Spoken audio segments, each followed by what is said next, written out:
On the news this evening, International Youth Day. National Assembly leadership hails Nigerian youths. President Tinubu assents to Judicial Officers' Salaries Bill. Plus, Senate refutes allegations of fixing its own salaries. Good evening and welcome to Parliamentary News. Coming to you from Abuja, the nation's capital city, I am Ene Ojonugba.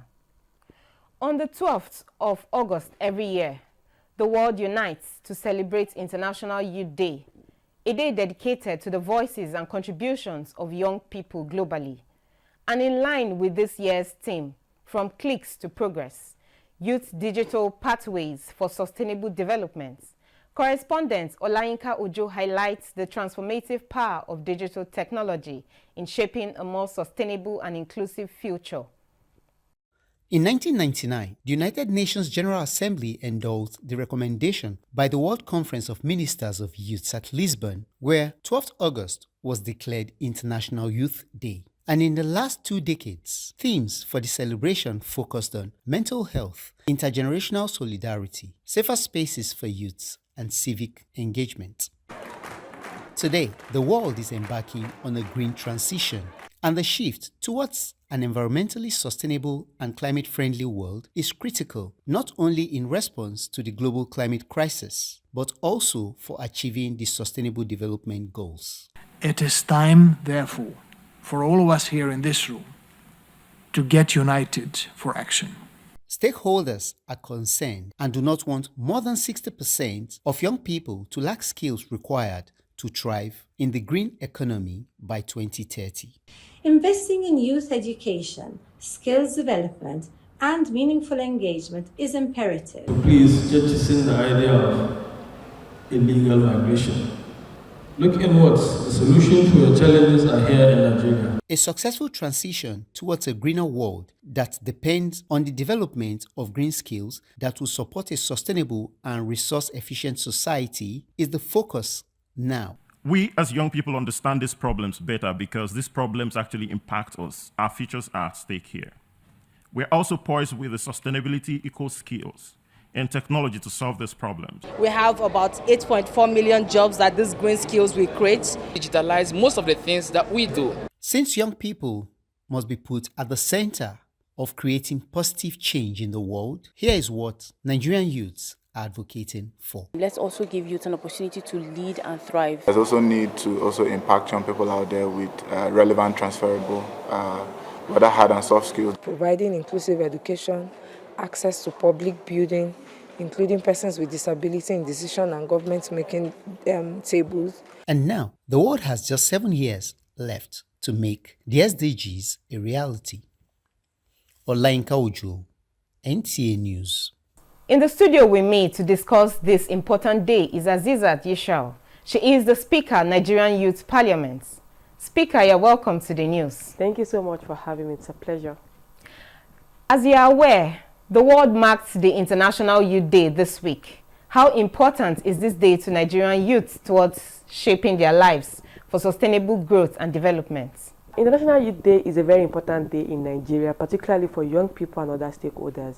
It's an opportunity for development partners, government agencies, young people at large to take a break, reevaluate activities around youth development, promote a new agenda where the young people can focus for development. It also gives the opportunity for young people to understand what is relevant to youth development for their own development. It also allows government agencies to look at what are the requests, what are the needs of young people, and now they can put things together to achieve that. So all over the world, countries, important agencies usually mark these days to create awareness that there is a youth population that needs to be taken care of. The voices of young people, the needs of young people are then, expanded to various stakeholders as well. So it's a very important day for young people. It's a very important day for government agencies, for countries who are very, very particular about the development of the youth population as well. So it's a very, very important day there. Okay, so to what extent would you rate the inclusivity of the Nigerian youths in nation building? Thank you so much. I think that it cannot be overemphasized when we talk about, what is the participation of citizens in nation building. And then when we talk about citizens, then we talk about young people. This conversation is very particular for Nigeria because of the large population of young people that we have. We cannot talk about nation building, development of a country, the economic power of a country, without discussing how we are preparing to equip the largest population, the majority of those population who are either responsible for development of the nation and also receiving, the benefit of any government system. So inclusion is very important. For me, inclusion in nation building goes beyond just, in governance. Inclusion also means access. Inclusion also means preparation. How do we prepare to ensure that young people are included in process of economic development, in the process of education, in the process of health, or in the everyday life of any other citizens as well. And over a period of time, young people in Nigeria have already talked about the inclusion of young people in government, especially the decision-making process. And I think that this particular administration has done a lot to ensure that young people occupy key, very important positions. You will talk about, for the first time, young people have clamored for the separation of the Ministry of Youth, that at the federal level, the Ministry of Youth and Sport. And for the first time, we have that. We have the Ministry of Youth Development standing alone so that it can focus on actually developing young people outside the sport area. And for the first time as well, we have very young people leading that particular ministry and changing the narrative. Aside from that, you will look at some of the most important appointments by the president as well, in terms of Office of the Special Assistant, in terms of various agencies. You will see that young people are already taking, are given the opportunity to take, the leadership position in that area.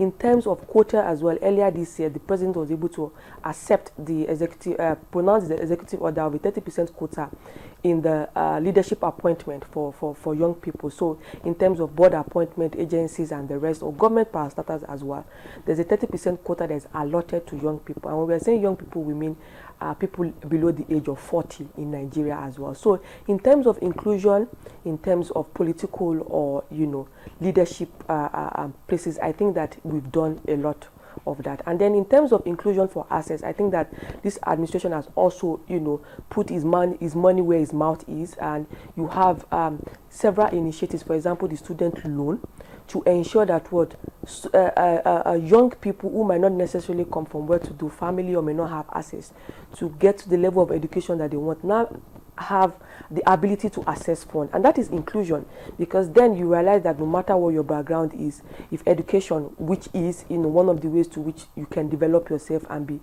reasonable or be contributing to the development of your country, then irrespective of your background, you have access to that. So, and then we have several other initiatives as well, especially of this administration, that makes it easier for young people, for young women as well, to be able to access the opportunity for growth as well.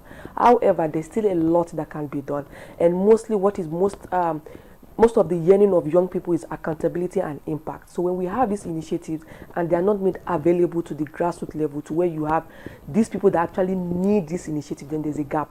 And then you realize that while we have some of these policies, while we have some of these initiatives, it is not getting to the grassroots or to the category or the target audience, as the case might be. How can the voices of Nigerian youth serve as pathways for peace and development? I think one of the most important tools for improving the voices or amplifying the voices of young people is advocacy. However, as a young person who has had over almost 10 years experience in advocacy and development sector, we like to change the conversation. Young people are already talking in Nigeria. We are involved in stakeholders management, roundtable discussion. We are involved even in agitation and protest. We are involved in several advocacy. The question now is that who is listening?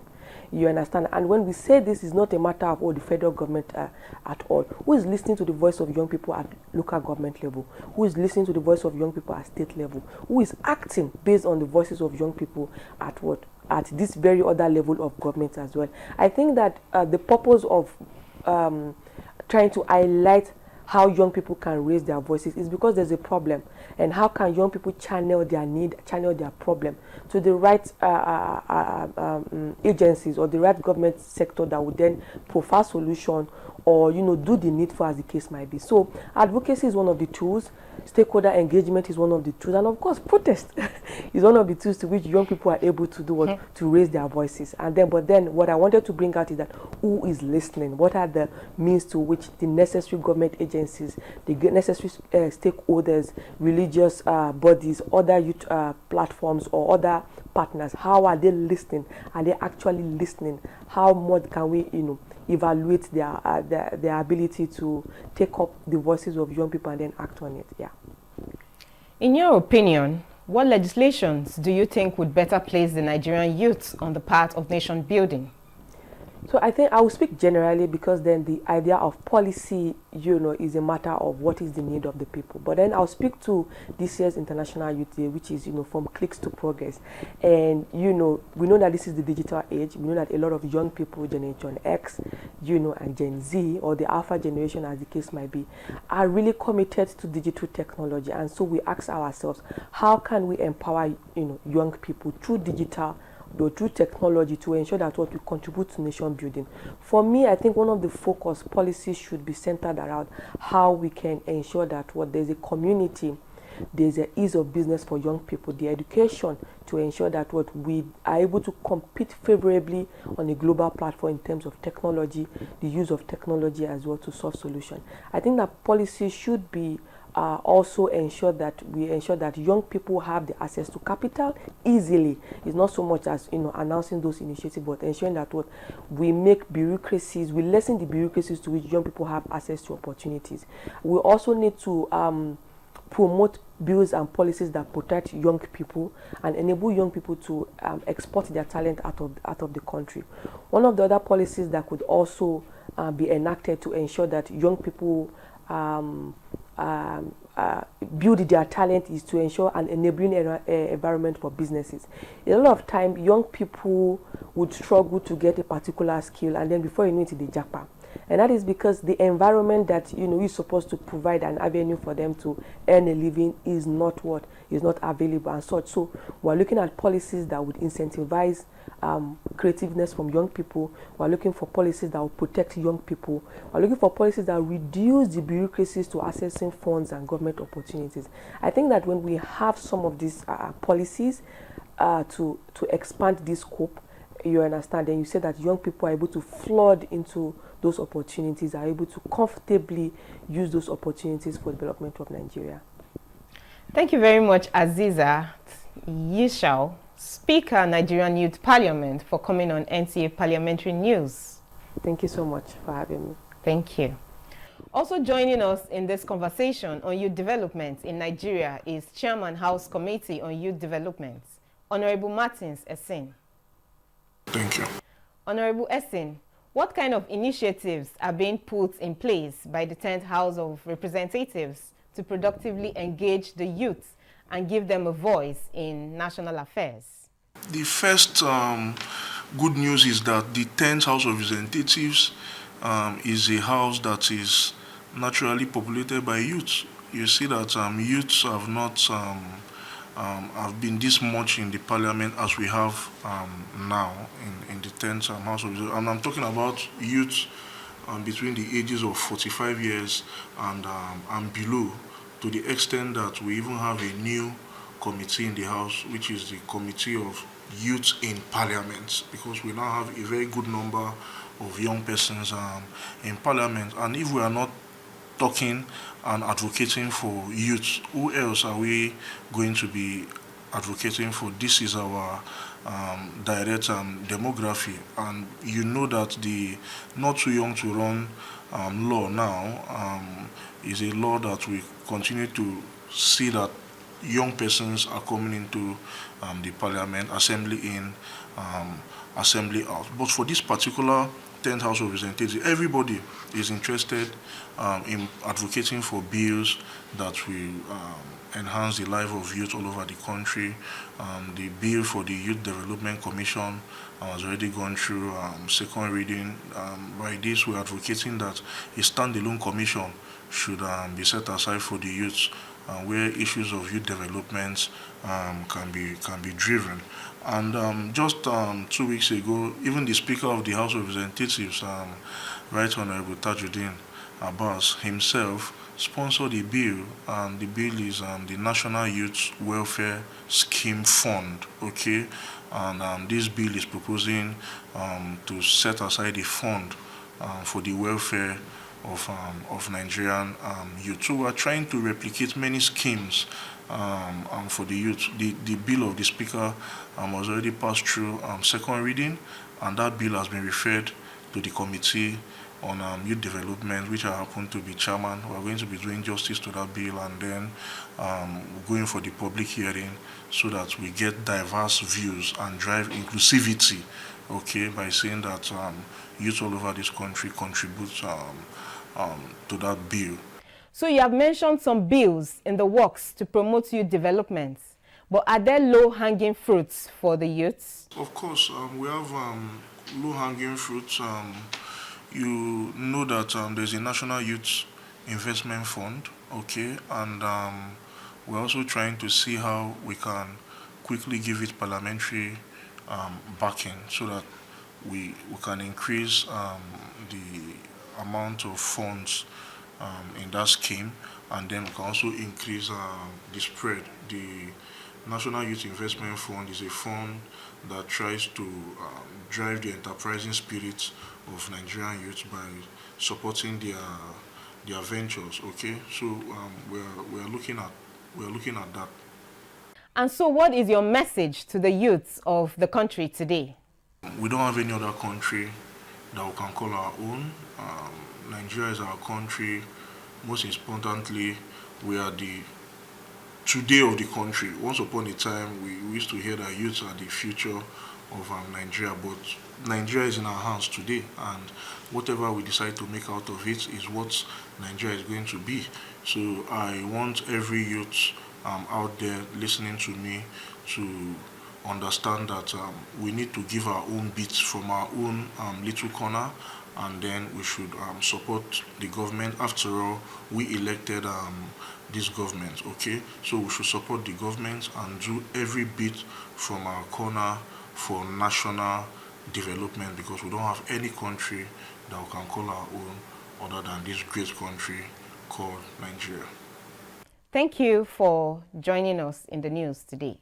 Meanwhile, the Speaker, House of Representatives, Tajuddin Abbas, has restated the commitment of the House to empower more young Nigerians as the world marked International Youth Day.